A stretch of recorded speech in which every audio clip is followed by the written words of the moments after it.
Produce growers like Parker Farms and their partners are bracing for an unusually expensive harvest season this summer. The price of fuel is hitting farmers hard, and that's rippling down to the entire ag economy, including farmers' ability to support food banks. Well, we're seeing some costs in excess of 100% over last year, particularly fertilizer.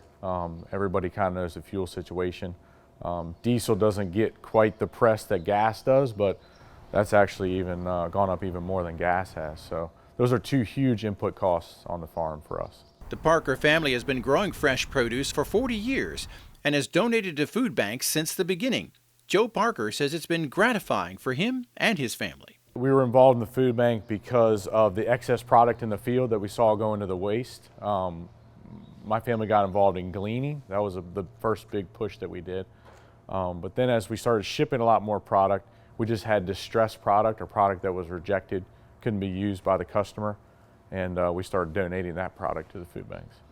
The high price of fuel is hurting consumers as well. At the Healthy Harvest Food Bank in Warsaw, the number of clients has gone up 5% since February. Normally, their 2-box trucks are constantly on the road delivering to food pantries in a 6-county region. We deliver everything. We have 30 pantries in this area. So the fuel is one of our challenges right now. You're looking at $800 to $1,000 a week in fuel that I spend on diesel fuel. Healthy Harvest Director of Operations Craig HAZZARD says he hasn't seen farmers reduce donations yet, but he understands this is going to be a rough season for everyone. Luckily, we have a good donation base, and they're committed to us, so they're going to do whatever it takes to get it to us because they know the need, and the people need food, and so they're going to do whatever they can to get it to us. This is a national problem, according to the executive director of Virginia's statewide network of food banks. Like a lot of the families we serve, we're dealing with higher costs for everything. Price of fuel is up, which makes the price of food go up.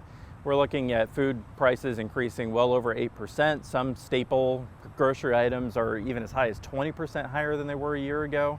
So that's leading more people to come to us for assistance, and meanwhile, we are having to pay more for the food that we purchase to make sure there's enough on the shelves for our families.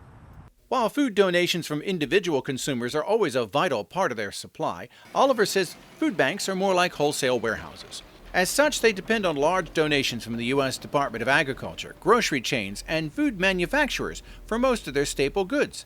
The rest of their supplies are purchased with donated dollars. As federal dollars for pandemic relief decline and costs rise, it's a tough situation. We distributed 165 million pounds of food last year. So again, every little bit helps.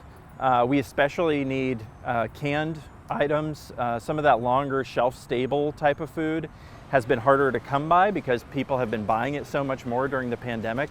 So those sorts of donations are particularly appreciated. But when we're trying to buy fresh dairy, fresh meat, fresh produce, those sorts of things that have short shelf life, need to be refrigerated, we know we're not going to be able to get huge quantities of that donated. And so that's where our financial donations come into play. It's not just food and fuel either. Supply chain delays mean even the boxes used to package fresh produce cost more or are taking much longer to get. They had labor issues in their warehouses and their manufacturing plants, especially during COVID. A lot of these packages also have wax in them, so they're petroleum based. So there's some challenges from the oil market. But we're seeing on that side 20, 30, 40% increases, and we're just not able to get packaging in a timely manner. Parker says while some of their long-term contracts are fixed, they're asking for 25% more from other customers this year. And even then, they're not sure of making a profit. Some of the smaller growers they work with are worse off. We're looking at cutting back acreage if we can't get the price for it. We even have some growers that we work with that are talking about completely getting out of the business. Financial challenges are nothing new for farmers and food banks. There have been lean years before, and there will be more in the future. We really benefit from the generosity of farmers in Virginia, really throughout the country, who see the importance of what we do and want to give back.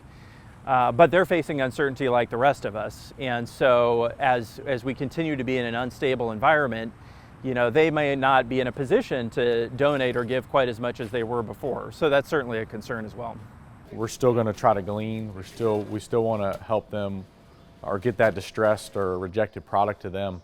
I think the biggest component of that is it makes it harder from a logistics or trucking or freight standpoint to justify moving product to them because it's so expensive to truck it. And while food donations are always welcome, food banks say when expenses are high, they could really use more financial donations to serve hungry Virginians. Donations are key, whether it's money or a food product. We're going to make sure it's used the correct way. It's going to go to the people that need it. While inflation is hurting everyone, fortunately, farmers and food banks have a strong partnership based on feeding their customers no matter what. In Westmoreland County, Virginia, I'm Norm Hyde reporting.